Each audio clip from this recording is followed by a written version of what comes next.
High fire risk is expected to last into January, and the governor and experts said climate change is making it a year-round threat. Fallbrook, California. A week of destructive fires in Southern California is ending, but danger still looms. Well into what's considered the wet season, there's been nary a drop of rain.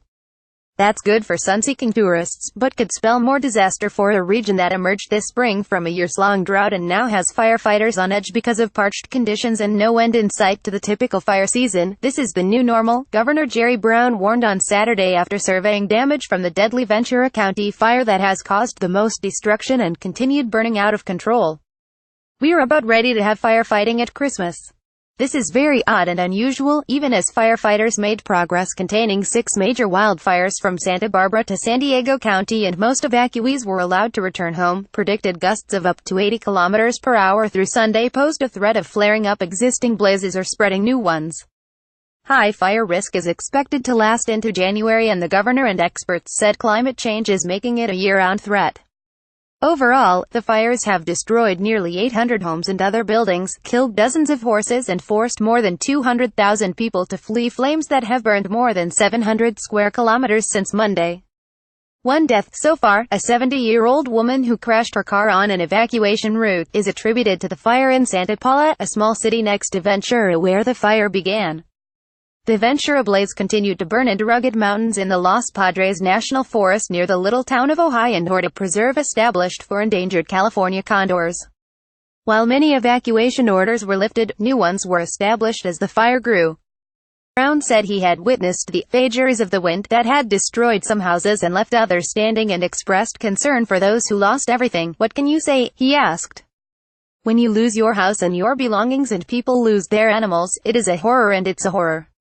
We want to minimize." Firefighters were on high alert for dangerous fire potential even before the first blazes broke out. On December 1st, they began planning for extreme winds forecast in the week ahead. Ken Pimlott, chief of the California Department of Forestry and Fire Protection, said authorities were prepared for destruction on the level of 2003 and 2007 firestorms in Southern California and possibly those in Northern California that killed 44 people and destroyed nearly 9,000 homes and other buildings in October. By Monday, officials had brought in fire crews from the northern part of the state as reinforcements and marshaled engines, bulldozers, and aircraft. On Tuesday they brought in more helicopters from the National Guard and every last plane we could find in the nation, said Tom Porter, Southern chief of the California Department of Forestry and Fire Protection. Military provided C-130 planes for firefighting, said Mark Gallarducci, director of the California Office of Emergency Services.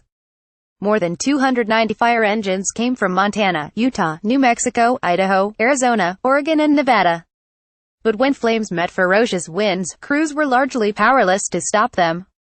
Even fire-attacking aircraft were helpless while being grounded at times because of night, high winds, or smoke. As fires burned in Ventura and Los Angeles counties, firefighters from other states were already in place north of San Diego on Thursday when a major fire erupted and rapidly spread in the Fallbrook area, known for its avocado groves and horse stables in the rolling hills. "We had many resources in the area very quickly on this incident, but unfortunately within several minutes the fire had gotten out of control and well established, and necessitated massive evacuations." Steve Abbott, chief of the North County Fire Protection District, said. The fire swept through the San Luis Rey training facility, where it killed more than 40 elite thoroughbreds and destroyed more than 100 homes, most of them in the Rancho Montserrat Country Club retirement community. 3 people were burned trying to escape the fire that continued to smolder Saturday. Most of this week's fires were in places that burned in the past, including one in the ritzy Los Angeles neighborhood of Bel Air that burned 6 homes and another in the city's rugged foothills above the community of Silmar and in Santa Paula. The fire in Fallbrook was no exception. 10 years ago, during a deadly spate of Santa Ana wind-driven infernos, flames wiped out most of the more than 200 homes in the Valley Oaks Mobile Home Park. Memories of that blaze were fresh as flames approached on Thursday, and sheriff's deputies told residents to leave immediately.